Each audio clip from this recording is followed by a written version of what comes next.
But, Rob, let's get into it. Lakers go down 5 games, a gentleman's sweep. They led for about 68% of the series, Rob. But time after time, in fact, they led every single game at halftime. And yet, in the second half, third quarters, fourth quarters, it was all Nuggets. And Nikola Jokic, Jamal Murray just proved to be more clutch than the Lakers. And now, Rob, the teardown begins. Darvin Ham probably going to get fired. That it seems to be all indications seem to point to that. And then they're going to break up the role players and add, either add a star or add more role players. But it's all in an effort to find out what was wrong. Why didn't we advance? Why are we home and it's not even May yet? What are your thoughts on that? They can do all they want, Chris, and do all that and run another coach out. Vogel got run out. Oh, my God.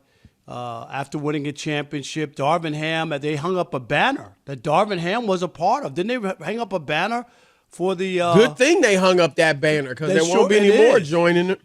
But they hung up a banner. It must have been that important. Darvin Ham led them to the midseason tournament. But, Chris, can we just get down to brass tacks and stop, dancing around the issue? You can keep dressing this team up, keep going and getting different head coaches, different players off the bench to do the same thing and try to say that's the reason that they're not winning. But the fact remains is that LeBron James doesn't impact winning the way he used to do.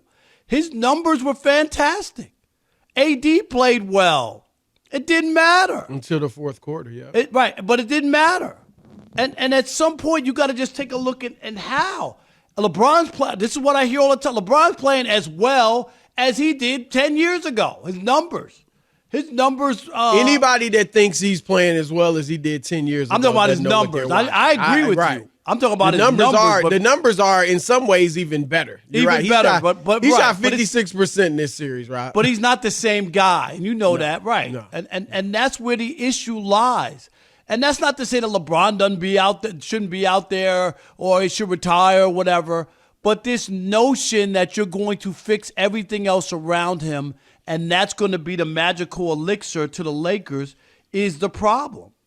It is really, you would think that AD and LeBron, and I'm going to forget about winning the series, Chris, but winning some games in the postseason, the last two, with Denver, 1-8, the last two times they faced them, those are horrific numbers. Yeah, look, I've said that. In fact, that's where you got that take from, that LeBron doesn't impact winning like he used to. Oh, is that right? Me. I heard you all do it on the show. I was listening to it. No, I've been saying it on this show for more than a year. But he doesn't, Rob, because LeBron James in his prime was a fantastic defender. Fantastic. That was the strength of that Miami Heat team. He and Dwayne Wade getting out there on the wings and defending like crazy and just taking teams out of their stuff. And LeBron can no longer do that. LeBron also could control the tempo and pace of a game because he was essentially the point guard. He can't do that anymore because of stamina. And so I agree with you, Rob. He is smart enough and skilled enough, and his skills in some ways have even improved. His three-point shooting has definitely improved to the point where in today's NBA, where it's easier to score, where when you go to the basket, there's really not nearly as much resistance as there used to be earlier in his career. He knows how to get his numbers. And I'm not saying he's just playing for numbers, but he's smart enough and skilled enough still to get big numbers. Right. But the impact of those numbers is not what it used to be. And that's what you're saying. And look, if LeBron is straight up like, man, I'm going where I can win. I mean, where he can be a huge impact on it and they could win. I say Philadelphia looks like a good option. I think he'll stay with the Lakers. I don't think there's any doubt. But I'm just saying he could go play with Joel Embiid and Tyrese Maxey. But Rob, let's just keep it real. you got a great number 2 or number 1, whichever you want to call Anthony Davis. You're not going to get a better sidekick than him. And you already have him, Chris, and you've had him the last few years. And outside of the bubble championship, you could go look at it. They won the championship. We count it. I'm not saying anything. It was in the bubble. That's all I'm referencing. But they won the championship. But it's been disappointing. Knocked out first round, missed the playoffs. And look, I do believe, and I said the winner of this series would be favored to win the championship in my mind. I know most people wouldn't go there. So I think the Lakers were a very good team, and they just need to figure out they can't get past Denver. Now, I'm not saying Denver's going to have a cakewalk because they're banged up, and I think I might pick Minnesota in that series, Rob. I'm not sure picking yet. Minnesota. And you know what was crazy? I love that Jamal Murray was the one, Chris, who delivered the dagger to the Laker fans because that was their only hope. That's what people were talking about before. That was it. Jamal Murray's hurt. Oh, my God, he's hurt. It means that the Lakers could come back and be the first team to be down 3-0 and 0-3 and come back. And of all people, Jamal Murray, 30 points, the big shot once again, 2-game winners, Chris, in the 4 wins that they had. Just you know what I liked about him? Tremendous. Last night, he was. If you didn't know the injury report before the game, you wouldn't have known he was hurt. He wasn't out there grimacing after every missed shot. He wasn't limping, didn't grab his calf. There are guys in the league. I'm watching one right. I'm just going to keep it real. Joel Embiid. We all know he's hurt. Just by his body language. Anthony Davis. I know when you're hurt. Even if you're not hurt.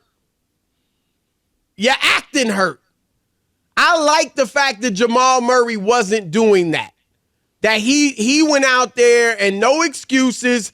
I'm playing. I'm not going to, let the opponent know that I'm aching, that I'm in pain, that I don't have the lift that I usually do on my jumper. As far as you can tell, I'm 100%. That is the mindset of a champion. I'm tired of these dudes out here. If you're going to play, then don't be out there wincing. Don't be out there, grimacing all the time. Sometimes, if it's that painful, okay. But, Rob, typically if it's that painful, then go sit down. So that's what I liked about Jamal Murray. Yeah. No, I mean, Chris, you gotta love that guy. And I saw something earlier, Chris, about the start of his career. Did you see this? He missed his first 17 shots in the NBA. Yeah, I didn't see that, but I was like, there's something on Ball is Life on Twitter.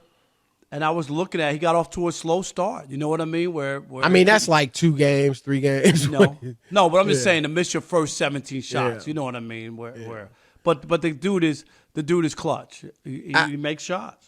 I think, Rob, look, the Lakers do need to improve, obviously. LeBron and AD are your hubs.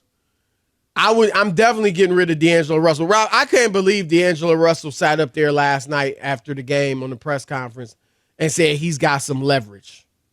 Oh, really? What leverage? Yeah. What leverage would that be? He thinks because he averaged 18 points a game this year and had a couple moments in the postseason that he's got leverage. You know what the biggest moment you had was sitting there on the bench, not in the huddle, eating or playing with your phone, whatever you were doing. Eating peanut butter and a jelly sandwich or whatever it was. That's the only moment I remember. Because, you hit 7 threes one game, you lost. And you also went 0 for 7 for the field. And you can't D up anybody. You what? And he also went 0 for 7 in the game. Yeah. I mean, I'm struggling to find out what team's going to pay D'Angelo Russell. I'm serious. I think he's good. Obviously, a good enough player to play in the league. There'll be a team because there's always somebody. And I'll say that. He's good enough to be in the league. Right. He should be paid somewhere. But I'm just looking at where am I as a team? If I'm young, do I want him? Do I want that example for my young players? No. And I want to give my young players room to develop anyway because he's going to be a guy that wants to put up points. If I'm a championship caliber team, do I want him? He can't defend. He's typically not good in the playoffs. His offense disappears to some degree, at least in the playoffs. I mean, I'll be interested. It might be a Washington. Just one of those teams that you got to pay somebody. You're really not going anywhere. You're treading water. And, hey, we can bring him in. He can put up some highlights. Somebody's got to score the points, Chris. Somebody's got to score. I mean, but Rob, they do need to make some moves. If I'm the Lakers, and I think Darvin Ham will probably be gone. The only way I'm firing Darvin Ham is if I'm getting Tyronn Lue. Now, I don't even know if you can get him. He's got 1 year left on his deal with the Clippers. Yeah. But if I can't get him, then Rob, look at the Nuggets. Look at the Timberwolves. Now OKC, they're young, but they're together. The Celtics. These teams have been together. They developed some chemistry. The Lakers, new coach every 2 years. New players every year. New bench. New supporting cast. New everything. And Chris, look at the landscape. LeBron's not winning again. I don't think he's winning another championship. Look at this. Look at the landscape. I'm sorry. And if you're hoping and wishing that Jamal Murray or the Joker or somebody has to be hurt for them to win, that's all you got. Because it ain't about if those guys are healthy and they're playing straight up. They're not winning. Minnesota's only going to get better. OKC's only going to get better. Dallas probably will get better. Yeah, I agree.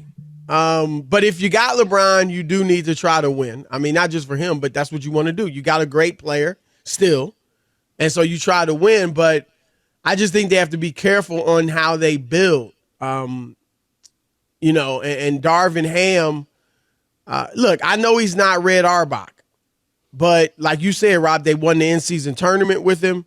They won they got to the Western Conference Finals last year in his first year. Chris, wasn't 4 he had to years maneuver ago the whole year. Westbrook thing until they traded him at the deadline. I mean, yeah. So, and this year, even LeBron in his post-game presser yesterday, Rob, harped on how injured they had been. Every time we seemed to get rolling, we had another injury, and we weren't whole the whole year. Well, so why are you firing the coach? They just going to scapegoat somebody, and it'll probably be Darvin Ham.